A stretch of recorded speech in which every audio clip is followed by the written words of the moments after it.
The first time I heard the screaming, I almost slammed on the brakes. It was a child's scream, shrill, panicked, coming from the woods. I had been on the road for hours, driving through a dense forest highway in the middle of nowhere. No towns, no other cars, just me, the trees, and the occasional roadkill. It was past 2 a.m. when I saw it. Scattered across the road, clothes, small clothes, like a kid had been running and lost them.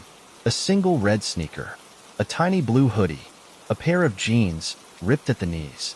The sight made my stomach tighten, because something about it felt wrong, like the clothes had been placed there, arranged. I slowed down, scanning the tree line. The woods were dark, too dark. My high beams barely cut through the shadows. And then, I heard it, a child screaming. The sound came from the trees, somewhere deep inside the forest, beyond the reach of my lights. The kind of scream that made your blood go cold. A sound of pure terror. I clenched the wheel, heart pounding. It was a kid, alone, terrified. I grabbed my CB radio. Anyone near Highway 16? I think I got a lost child in the woods. Static. Then, through the interference, a whisper. Soft. Wrong. Don't get out. My breath caught in my throat. The radio wasn't on a channel. No one had responded. The voice had just appeared. I gritted my teeth, shook my head. I was just tired, just imagining things. Then the screaming started again. Louder, more desperate, closer. I had to do something. I turned off the engine, swung open the door. The second my boots hit the pavement, I felt it. The air was wrong, thick, heavy, like something was waiting. The trees didn't move. There was no wind. Even the insects had gone silent. Then, a snap, a branch breaking. From inside the woods, I stepped closer, peering into the darkness. I couldn't see anything past the first few trees, but I could feel it. Something was there. Something was watching me. Then the screaming stopped, abrupt, like someone had cut the sound off mid-breath. I went still. Every muscle in my body screamed at me to run. And then, a whisper, from just beyond the trees. Come help me. I froze. The voice was wrong. Flat. Emotionless. Like someone who had only ever heard words but never used them before. Like something trying to sound human. Then I saw it. A figure. Just inside the tree line. Too tall. Too thin. Standing perfectly still. I couldn't see its face. Just the outline of its head tilting. Watching. Waiting. I backed up slowly. Didn't turn around. Didn't blink. Just moved toward my truck, forcing my legs to stay steady. The figure didn't move. Didn't speak again. Just waited. Like it was expecting something. Then, just as I reached the door handle, the voice came again. Closer. Please help me. I yanked the door open. Jumped inside. Locked it. My hands were shaking as I reached for the keys. And then, a soft thump from the roof of my cab, like something had jumped onto it. I went still, didn't breathe, didn't move. Then, something dragged its fingers across the metal. A slow, scraping sound, long deliberate, like it was testing the surface. I slammed the keys into the ignition. The engine roared to life. The moment my headlights came on, I saw them. People, standing at the edge of the trees. Silent, still, watching me. There were too many. Their faces were wrong. Too smooth, featureless, just shapes of people, figures with no mouths, no eyes. And they weren't standing in front of the trees. They were coming from inside them, moving out of the trunks, like they had been part of the forest all along. I slammed the gas. The truck lurched forward, and as I sped away, I caught a glimpse in the side mirror. A figure crawling down from the roof of my cab, arms too long, fingers scraping against the metal. And as it slid to the pavement, it stood up, turned to face me, and whispered, "Next time, stop." I didn't stop driving until I reached the next town. Didn't breathe right until I saw another human face. Didn't speak of it for a long, long time. But now, every time I pass that stretch of road, I see the clothes, scattered in the same pattern. A red sneaker, a blue hoodie, jeans ripped at the knees. Like someone keeps putting them there. Like someone is waiting for me to stop. I never do. Because now, I understand. Some screams aren't real, and some things in the woods don't need to run, because they know, eventually, you'll come to them.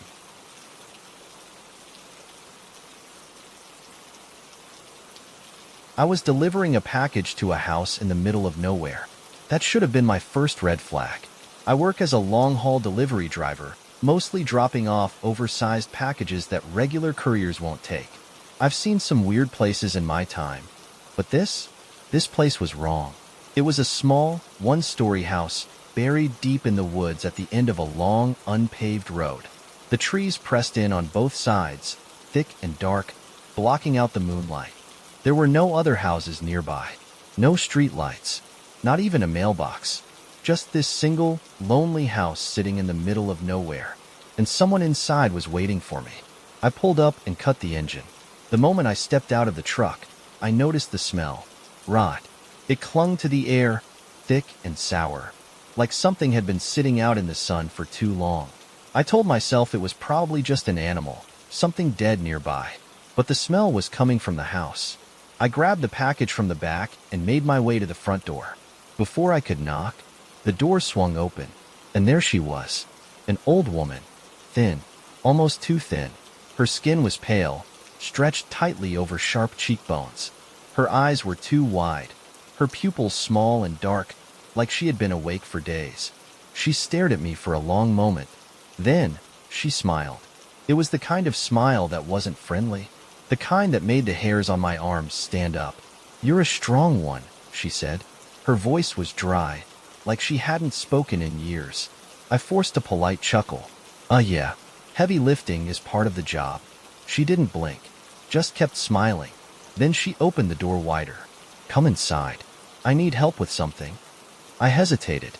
I wasn't supposed to go inside customers' homes. Company policy. But something in the way she was looking at me, expecting me to say yes, made my stomach twist. Still, I didn't want to be rude, so I lied. "Sorry, ma'am. I'm in a rush. Got a lot more stops tonight." Her smile didn't falter, but her eyes darkened, like she was disappointed or annoyed. "At least put it in the living room for me," she said, stepping aside. I didn't want to, but I just wanted to be done with this stop. So I stepped inside, and immediately regretted it. The stench was worse inside. Thick, suffocating. It was like walking into a sealed tomb. I tried not to breathe too deeply as I set the package down in the small, dimly lit living room. The walls were covered in old wallpaper, peeling at the edges. The furniture looked ancient and used, like no one had sat there in years. And then, I noticed the closet door, slightly ajar, and inside, something was moving. A faint shuffling sound, soft, like fabric shifting, like someone breathing. I froze, turned to the old woman. She was staring at me, still smiling, like she was waiting. My pulse pounded. I forced a tight smile. "All set, ma'am. Have a good night." I turned to leave, and she grabbed my arm. Her grip was surprisingly strong. Her nails were long, sharp, digging into my skin. "Stay a while," she whispered. My mouth went dry. I pulled free, too hard, too fast. Didn't care if I was rude. I walked straight for the door. Didn't look back. Didn't check the closet. Didn't give her a chance to stop me again. The moment I stepped outside, I felt like I could breathe again. I moved fast, climbing back into my truck. Locked the doors. Started the engine. My headlights lit up the house. The old woman was still standing in the doorway, still smiling, still watching. But the closet door behind her was now wide open, and something was standing in the shadows. Tall, thin, too many joints. I peeled out of there. Didn't look back. Didn't stop until I hit the next town. I parked at a well-lit gas station, trying to shake off the feeling of being watched. Took a deep breath. Told myself I was just tired, that my mind was playing tricks on me. Then I saw it, sitting on my passenger seat. A red envelope. I hadn't put it there. Hadn't even seen it when I got in. Hands shaking, I picked it up. The paper felt warm. I peeled it open. Inside was a single note, written in small, careful handwriting. "Next time, don't go inside." I didn't sleep that night. By morning, the red envelope was gone. No proof. No way to explain it. Just the memory of that smiling old woman and the thing in the closet. I don't deliver to isolated houses anymore. And if someone ever asks me to step inside, I tell them no. Because now I understand. Not every house is a home. And sometimes, they're just waiting for you to come inside.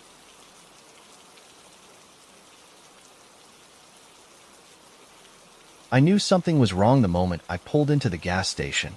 At first, it looked normal. Flickering neon sign. Empty lot.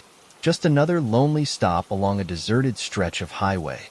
But the moment I cut the engine, a wave of unease settled in my chest. Something wasn't right. Something felt off. And I was about to find out why. I had been on the road for 11 hours straight. No sleep. No other stops. Just me and the highway. I was deep in New Mexico, somewhere off a back road I didn't recognize. My GPS had lost signal miles ago, but I figured I could make it to the next town. Until my fuel light blinked on. That's when I saw the gas station. It wasn't on my map, but it was there. And it was my only option. I stepped out of my truck, inhaling the dry night air. The station was old. The pavement cracked. The fuel pumps rusted. The price signs so faded I could barely make out the numbers. But the lights were on, and the front door hung slightly open, like it had been left that way for me. I grabbed my wallet and made my way inside. The second I stepped through the door, the smell hit me. Something foul, like rotting food mixed with stagnant air. The inside looked just as abandoned as the outside. Shelves stocked with dusty, outdated snacks. A fridge humming softly in the corner, its glass doors clouded over. The overhead lights buzzed weakly, flickering every few seconds, and at the back of the store, a single clerk, standing behind the counter, not moving, not blinking, just staring at me. I hesitated. Something about him didn't feel right. He was too still, his face too pale, like he hadn't seen sunlight in years. But I needed gas, so I walked up to the counter, cleared my throat. Pump 3. He didn't respond, didn't even acknowledge me. I was about to repeat myself when he finally moved. Slow, deliberate, like he had just remembered how to use his body. He tilted his head, his lips curling slightly. Not quite a smile, more like a test. Then, in a low, flat voice, "You shouldn't be here." My stomach dropped. Something about the way he said it. Not a warning, not a threat, just a fact. Like he knew something I didn't. Like he had been waiting for me. I forced a chuckle. "Yeah? Well, I just need gas, and then I'm out of here." He didn't react, didn't blink, just slowly reached under the counter. I tensed, ready to bolt. But when his hand came back up, he was holding a red envelope. He set it down in front of me and slid it across the counter. I stared at it. I hadn't seen him pull it from anywhere. Hadn't even seen it before now. I swallowed hard. What is this? He just kept staring at me. Didn't answer. Didn't move. Just waiting. I glanced around the store. Still empty. Still too quiet. I had the sudden, overwhelming urge to get out. I reached for my wallet, but it wasn't in my pocket. My breath hitched. I had it when I walked in. I checked my jacket. Nothing. I turned back to the counter, and the red envelope was gone. I took a step back. Okay, screw this. I turned and walked fast toward the door. Then, the lights flickered. A loud click echoed through the store, and the fridge doors swung open. A wave of freezing air hit me. The hum of the fridge turned into a low, distorted sound, like a heartbeat. Slow, heavy. I turned my head, and inside the fridge, a face, pressed against the glass, mouth open, screaming. I bolted, didn't look back, didn't stop. I threw myself out the door, running toward my truck. I fumbled with the keys, breath coming in short gasps. Got in, locked the doors, checked my mirrors. The gas station was dark, lights off, like it had never been open at all. And standing at the glass, behind the counter, the clerk, still staring, still watching me. I jammed the keys in the ignition. The truck roared to life. I sped out of there, tires screeching against the pavement. Didn't look back, didn't breathe until I was miles away. And then, I saw it, sitting on my passenger seat. A red envelope. I froze. My hands went cold. I reached for it, slowly peeling it open. Inside was a single note, written in small, careful handwriting. You took too long. I didn't stop again that night. Didn't sleep. Didn't talk about it. By morning, the red envelope was gone. No proof. No way to explain it. Just the memory of that clerk's empty stare. And the screaming face in the fridge. I don't stop at unmarked gas stations anymore. And if a clerk hands me an envelope, I don't open it. Because now, I understand. Some places don't exist on a map. And if you stay too long, you don't exist anymore either.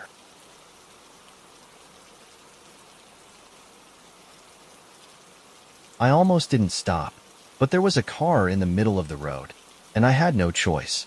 I had been driving for hours, deep in the New Mexico desert. No towns, no street lights, just an endless stretch of blacktop cutting through the sand and silence. I was making good time. The night was clear. The stars stretched overhead, too bright, too many. And then, out of nowhere, a car, just sitting there, dead center of the road. Headlights off, hazard lights off, like whoever was inside wasn't in trouble, like they were just waiting. I slowed down, scanning the area. No movement, no sign of another vehicle, no skid marks, no crash, no smoke. Just a beaten-up blue sedan, parked in the middle of the highway, blocking both lanes. I flipped on my high beams. Still no movement. I grabbed the CB radio. Anyone near Route 285? Got an abandoned car in the middle of the road. Static. Nothing. No truckers nearby. No response. The radio felt dead. I tried again. Anyone? Possible breakdown. No driver in sight. Then, a whisper. Through the static. Don't stop. I swallowed hard. The whisper was soft. Distorted. Like someone had spoken just under their breath. Like they were trying not to be heard. I gripped the wheel tighter. Told myself I was just hearing things. Told myself to ignore it. And then, I saw it. A shadow, moving behind the car.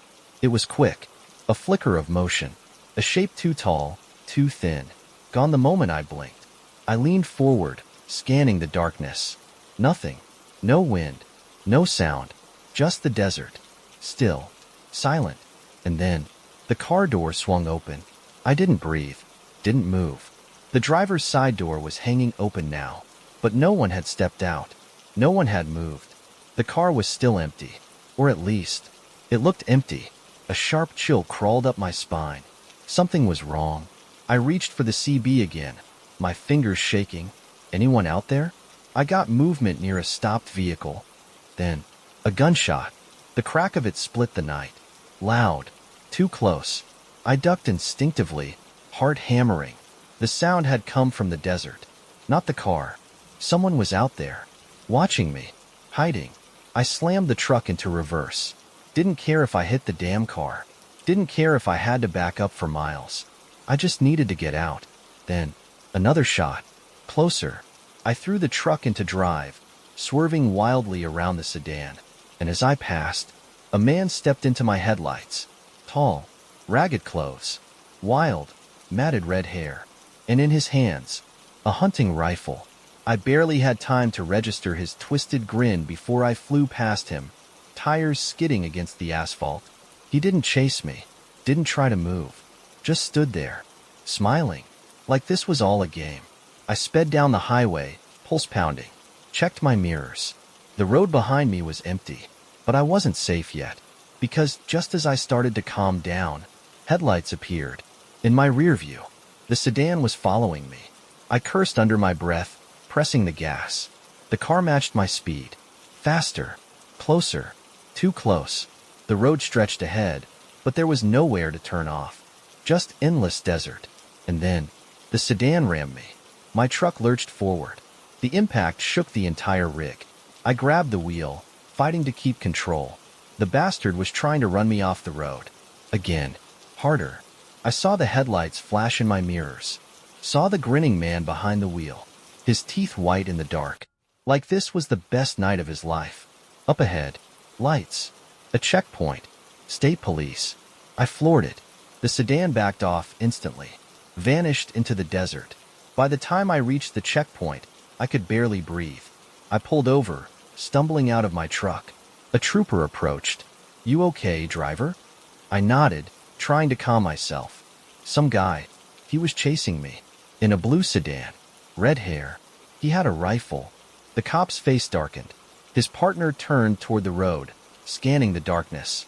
Then he said something that made my blood run cold. "You're the third trucker to report him this month. They never caught him. The car was never found. No license plate, no records. Like he never existed at all. But I know what I saw. I know he's still out there, waiting for another driver to stop, for another game to start. And if you ever see a car parked in the middle of the road, don't stop, because some people aren't looking for help. Some people are hunting."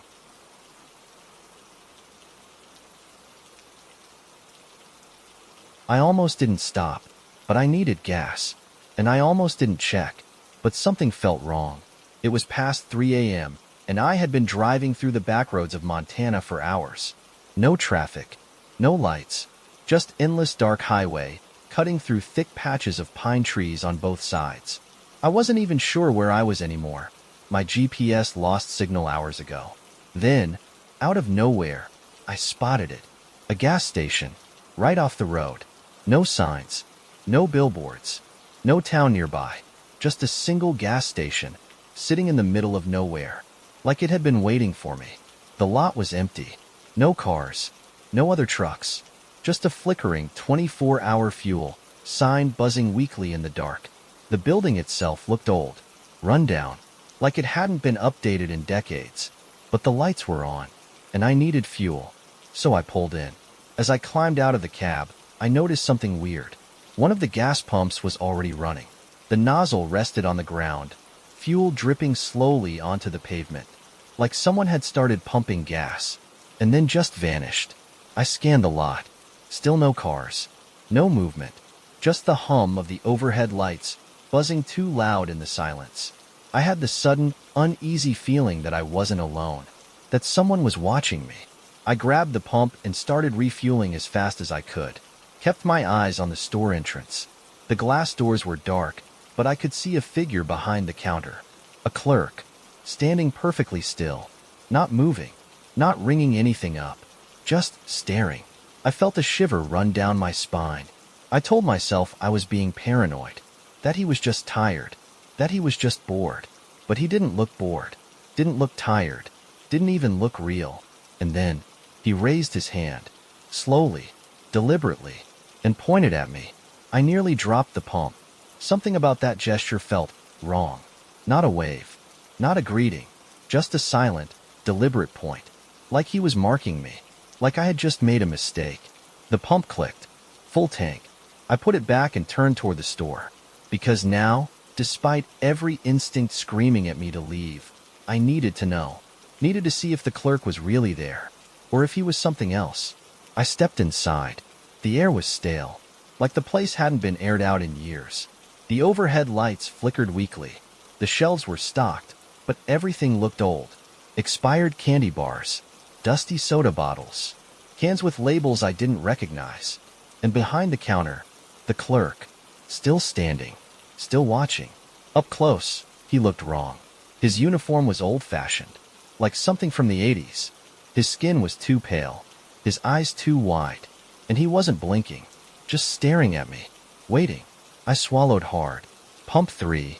His lips curled slightly, not quite a smile, more like a test.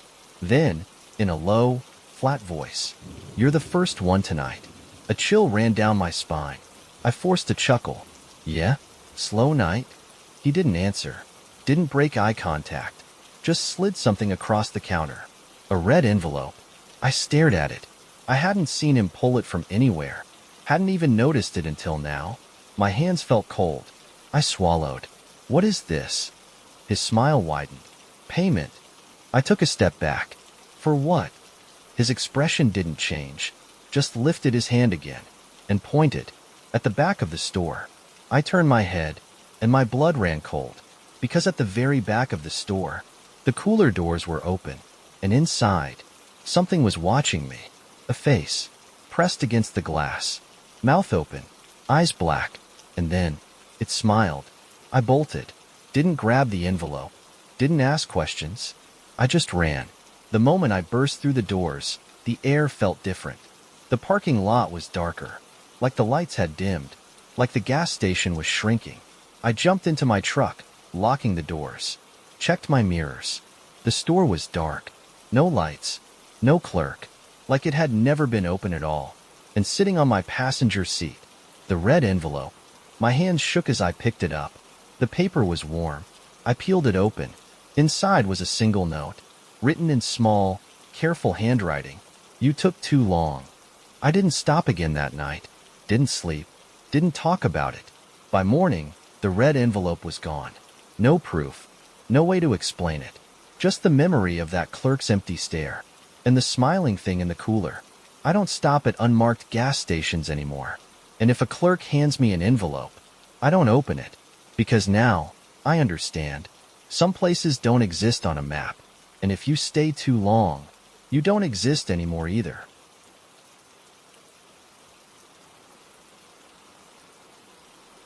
The road stretched ahead, endless and dark. It had been a long haul, Kansas to Colorado, straight through the night. I had driven this route before, but something about this particular stretch of highway felt different. The sky was too empty, the air too still. Then, in the distance, a shape in the road.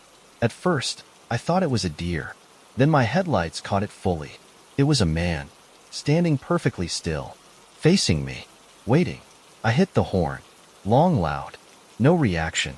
He didn't move. Didn't even flinch. The hair on my arms stood up. Something about him felt off. I got closer, my high beams illuminating him in full. He was too tall, at least 6.5 feet, wearing dark clothes, a jacket too thin for the cold. His hands hung loosely at his sides, like a puppet waiting for its strings to be pulled. But the worst part, his head was tilted, not just a slight lean. His entire neck bent at an unnatural angle, like it was too long, like someone had grabbed his head and twisted it just a little too far. And he was smiling. A sick, wide grin stretched across his face. Lips pulled too tight, teeth too white, too straight. It wasn't a human smile. It was the kind of grin a mannequin would have, artificial and fixed in place. My stomach twisted. I flipped my high beams on and off. Nothing. Not a blink. Not a twitch. He was just standing there, smiling. I swerved into the opposite lane, trying to pass him. For a split second, as I drove by, I caught a closer glimpse. His eyes. They weren't right. The whites of his eyes were too big, too empty, like there was nothing behind them. I gritted my teeth and kept driving. I checked the rearview mirror. He was gone. There was no way he could have moved that fast.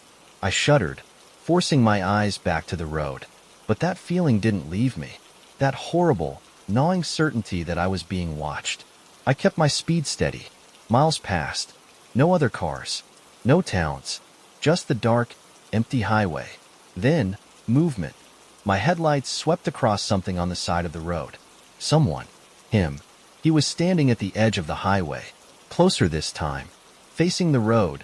His grin wider. Neck still bent. Still watching me.